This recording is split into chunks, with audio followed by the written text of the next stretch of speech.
El sol apenas rozaba las colinas de Valdepenas cuando Javier despertó, con un nudo en el pecho.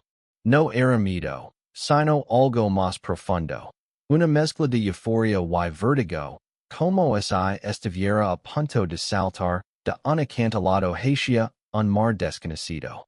Hoy, el y Miguel serían los primeros hombres en casarse en este pueblo donde las tradiciones pesaban más que las piedras de la iglesia.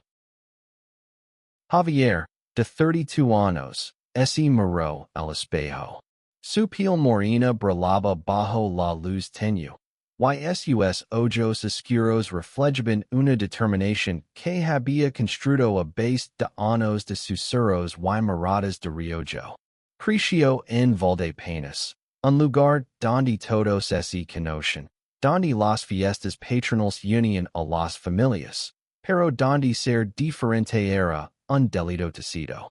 A su lado, Miguel, de 30 años, dormía, con el cabello castaño desordenado y una paz que Javier envidiaba. Miguel había llegado al pueblo hacia 5 años desde Madrid, trayendo consigo un air de modernidad que chocaba con las calles empedradas y las campanas de la iglesia. Se conocieron en la Plaza Mayor, durante una noche de verano. Javier vendía vino de su familia en un puesto. Miguel, turista curioso, pidió una copa y una conversación que duró hasta el amanecer. Desde entonces, su amor creció como las venas que rodeaban el pueblo, lento, resistente, desafiando las sequías y las tormentas. Pero hoy, el día de su boda, Javier sabía que no todos en Valdepenas lo celebrarían. Se vistieron en silencio, con la casa llena de aromas a café y pan recién horneado. La madre de Javier, Carmen, una mujer de 60 años con el rostro cercado por arrugas de trabajo y amor, les sirvió el desayuno. Estás guapo, hijo, dijo, aunque sus ojos evitaban los de Miguel. No era rechazo, pero tampoco aceptación plena. Era el peso de un pueblo que observaba. La iglesia de Santa María, con su fachada de piedra y su campanario que había visto siglos pasar, estaba lista. Las flores blancas decoraban el altar, y los bancos se llenaban lentamente. Javier y Miguel caminaron hacia el altar, tomados de la mano, mientras las miradas de los invitados los seguían. Algunos sonrían. Otros, como Don Rafael, el panadero, fruncían el seno. La ceremonia comenzó, y el padre Antonio, un sacerdote joven que había aceptado oficiarla a regañadientes, pronunció las palabras con cuidado. Entonces, en medio del silencio sagrado, una voz cortó el air como un cuchillo. Esto no es una boda, es un funeral. Los murmullos estallaron. Javier giró la cabeza, buscando al culpable, pero la voz se perdió entre las sombras de los bancos traseros. Miguel apretó su mano, su rostro pálido pero firme. El mundo parecía detenerse, pero el amor entre ellos se negaba a ceder. El eco de la palabra funeral resonó en la iglesia como un trueno. Los invitados se miraron, algunos con sorpresa, otros con una incomodidad que confirmaba sus propios prejuicios. Javier sintió que el air se volvía denso, pero Miguel, con su calma característica, lo susurró. No mires atrás, amor. Esto es nuestro. El padre Antonio, visiblemente nervioso, continuó la ceremonia, pero la tensión era palpable. Javier reconoció a varios rostros. Ana, su amiga de la infancia, que sonría con lágrimas en los ojos. Don Rafael, que cruzaba los brazos con una mueca. Y Lucia, la dueña del bar del pueblo, que parecía más interesada en el drama que en la boda. Nadia confieso haber gritado, y el misterio de la voz anónima alimentó los murmullos. La recepción se celebró en la finca de la familia de Javier, un terreno rodeado de venados que olía a tierra humida y jasmine. Las mesas estaban adornadas con manteles blancos y centros de flores silvestres. La música de una guitarra flamenca llenaba el aire, pero la sombra de la iglesia seguía presente. Javier y Miguel bailaron su primera canción, una versión suave de Bésame mucho, mientras los invitados aplaudían con entusiasmo desigual. En un rincón, Carmen hablaba con Dona Mercedes, una vecina conocida por su lengua afilada. No sé cómo permitieron esto en la iglesia, dijo Mercedes, sin bajar la voz. Carmen, que siempre había sido protectora con Javier, respondió con frialdad. Y es mi hijo, y está feliz. Eso es lo que importa. Pero Javier, que alcanzó a escuchar, sintió un pinchazo en el corazón. Sabía que su madre lucaba por entenderlo, pero su amor era inquebrantable. Mientras tanto, Miguel charlaba con Ana, quien le confesó que había oído rumores días antes de la boda. Alwin pinto la palabra pecado en la puerta de la iglesia la semana pasada, dijo, bajando la voz. Lo limpiaron antes de que lo vieras, pero no todos están contentos, Miguel. El asencio, con una sonrisa triste, había enfrentado rechazo antes, en Madrid, pero Valdepenas era un campo de batalla diferente. Y esa noche, mientras los invitados se dispersaban, Javier y Miguel se sentaron bajo un olivo, con las luces de la finca titilando a lo lejos. ¿Quién crees que fue? Preguntó Javier, con la voz cargada de frustración. Miguel suspiró. No importa quién. Lo que importa es que estamos aquí, juntos. Pero en el fondo, ambos sabían que el grito en la iglesia era solo el comienzo. Los días posteriores a la boda fueron una mezcla de felicidad y tensión.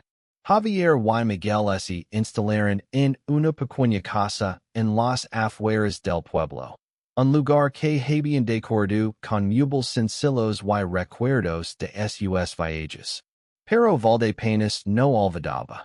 Las miradas en el mercado, los susurros en la panadería, las puertas que se cerraban un poco más rápido de lo normal.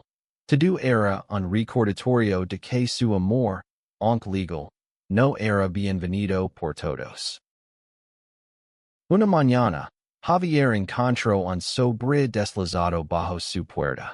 Dentro, una nota escrita a mano. No perteneces aquí. V.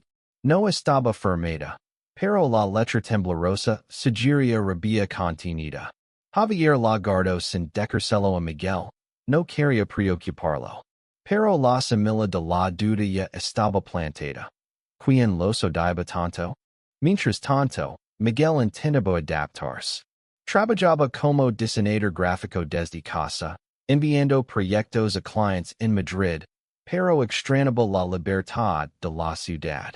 Valdepenas, con su ritmo lento y sus tradiciones, lo hacía sentir como un extraño. Sin embargo, amaba a Javier con una intensidad que lo mantenía anclado. Cada noche, cocinaban juntos, reían, y planeaban un futuro que parecía posible a pesar de todo. Una tarde, Ana los visitó con noticias inquietantes. Escucha don Rafael hablando en el bar. Dijo, nerviosa. Dijo que la boda fue una provocación, y que alguien tenía que poner orden. No sé si fue el quien gritó en la iglesia, pero ten cuidado. Javier sintió un escalofrío. Don Rafael, con su influencia en el pueblo, podía ser más que una molestia. Decidieron confrontarlo. Fueron a la panadería, Donnie Don Rafael Amasaba, Pan con la misma furia, que lanzaba juicios. No sé de qué habláis, dijo, sin mirarlos a los ojos. Pero este pueblo tiene valores, y vosotros los estáis pisoteando. Miguel, con su voz calmada pero firme, respondió, nuestros valores son amor y respeto. ¿Cuáles son los tuyos? Don Rafael no respondió, pero su silencio era una confesión. Esa noche, Javier no pudo dormir. La nota, el grito en la iglesia, las palabras de Don Rafael, todo se acumulaba. Miró a Miguel, dormido a su lado, y permitió protegerlo, sin importar el costo. El verano dio paso al otoño, y con él llegaron las fiestas patronales de Valdepenas. Las calles se llenaron de música, luces y el aroma de castañas asadas. Javier y Miguel decidieron participar, no como un desafío, sino como una forma de reclamar su lugar en el pueblo. Prepararon un puesto de vino y dulces, de acuerdo con colores vibrantes que reflejaban su espíritu. La reacción fue mixta. Algunos vecinos, como Lucia, compararon con entusiasmo, elogiando el sabor del vino. Otros pasaron de largo, con miradas de desaprobación. Pero un grupo de jóvenes, liderados por Clara, una estudiante de 20 años que había regresado al pueblo tras estudiar en Barcelona, se acercó con curiosidad. Sois valientes, dijo Clara, con una sonrisa. Y eso es lo que este pueblo necesita. Sus palabras fueron un bálsamo para Javier, que empezaba a sentir que la lucha valía la pena. Sin embargo, la noche de la fiesta trajo un nuevo golpe. Alguien arrojó una piedra contra el puesto, rompiendo varias botellas de vino. El cristal se esparció por el suelo, y el líquido rojo manchó las piedras como sangre. La multitud se quedó en silencio, y Javier sintió que el mundo se derrumbaba. Miguel, con lágrimas en los ojos, recogió los pedazos mientras murmuraba, no van a ganar. Clara y sus amigos se ofrecieron a ayudar, y pronto otros vecinos se unieron. Carmen, que estaba en la fiesta, corrió hacia ellos y abrazó a Javier con fuerza. No estés solos, dijo, y por primera vez, Javier sintió que su madre estaba completamente de su lado. La comunidad comenzaba a dividirse. Los que apoyaban su amor y los que lo ven como una amenaza. La policía del pueblo, liderada por el agente Pablo, un hombre de 40 años con fama de justo, investigó el incidente. No encontraron pruebas, pero Pablo les advirtió, ten cuidado. Hay gente que no sabe lidiar con el cambio.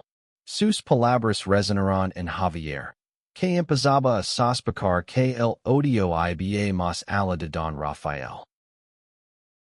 El invierno llegó a Valdepenas, trayendo consigo un frío que parecía refugiar el ambiente en el pueblo. Javier y Miguel seguían recibiendo notas anónimas, cada una más cruel que la anterior. Abominación, decía una. Vergüenza, decía otra. Javier, harto, decidió investigar por su cuenta. Recordó algo que Ana había mencionado. La pintura en la iglesia, las palabras de Don Rafael, y un rumor sobre un grupo de vecinos que se reunían en secreto. Con la ayuda de Clara, que tenía contactos en el pueblo, descubrieron que las reuniones se hacían en el almacén de la panadería de Don Rafael. Una noche, Javier y Miguel se escondieron cerca, escuchando a través de una ventana rota. Lo que oyeron los dejó helados. Un grupo pequeño, liderado por Don Rafael y Dona Mercedes, planeaba presionar al ayuntamiento para que, proteger las tradiciones del pueblo, incluso si eso significaba expulsar a Javier y Miguel. Pero no fue don Rafael quien gritó en la boda. Entre las voces, Javier reconoció a alguien inesperado, Luis, el hermano menor de Ana, un joven de 25 años que siempre había sido reservado. Cuando lo confrontaron, Luis confesó entre lágrimas. No quería hacerlo, dijo. Me obligaron. Dijeron que era por el bien del pueblo. Luis, que lucaba con su propia identidad, había sido manipulado por el miedo y la presión. La confesión de Luis fue un punto de inflexión. Javier y Miguel decidieron no denunciarlo, sino ayudarlo. Lo llevaron a casa, hablaron con él, y descubrieron que su dolor era similar al suyo. Un deseo de ser aceptado en un lugar que no siempre entendía. No está solo, le dijo Miguel, y por primera vez, Luis sonrió. Con la verdad al descubierto, Javier y Miguel organizaron una reunión en la Plaza Mayor. Invitaron a todos, amigos, enemigos, curiosos. Claro y sus amigos ayudaron a difundir la noticia, y Ana convenció a Lucia para que prestara el bar como punto de encuentro. La noche del evento, la plaza estaba llena. Javier tomó el micrófono, con el corazón latiendo con fuerza. Hemos amado, hemos sufrido, y hemos resistido, dijo. No pedimos que nos entiendan, solo que nos respeten. Miguel, a su lado, habló de su amor por Valdepenas, a pesar de todo. Este pueblo es nuestro hogar, y no nos iremos. Las palabras resonaron, y muchos aplaudieron. Carmen, con lágrimas en los ojos, fue la primera en levantarse y abrazarlos. No todos estaban convencidos. Don Rafael y Dona Mercedes se marcharon en silencio, pero otros, como el agente Pablo, se quedaron. Al final de la noche, Clara propuso crear un grupo comunitario para promover la inclusión en Valdepenas. Luis, un frágil pero decidido, se ofreció a ayudar. El cambio no fue inmediato. Las notas anónimas cesaron, pero las miradas persisten. Sin embargo, Javier y Miguel sintieron que algo se había roto. El silencio que permitía el odio. Cada día, más vecinos se acercaban, compartían una copa de vino, una sonrisa, una conversación. El pueblo comenzaba a sanar. Un año después, Valdepenas era un lugar diferente. No perfecto, pero diferente. Javier y Miguel celebraron su primer aniversario en la finca, rodeados de amigos, familia y nuevos aliados. Carmen, ahora una defensora abierta de su amor, organizó la fiesta. Luis, que había comenzado a aceptar su propia identidad, estaba allí, riendo con Clara y sus amigos. La iglesia de Santa María seguía en pie, pero ya no era solo un símbolo de tradición. El padre Antonio, influenciado por la valencia de Javier y Miguel, empezó a predicar sobre el amor en todas sus formas.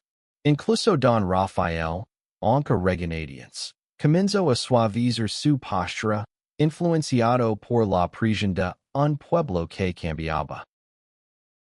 Una noche, bajo el mismo olivo donde habían enfrentado sus miedos, Javier y Miguel hablaron del futuro.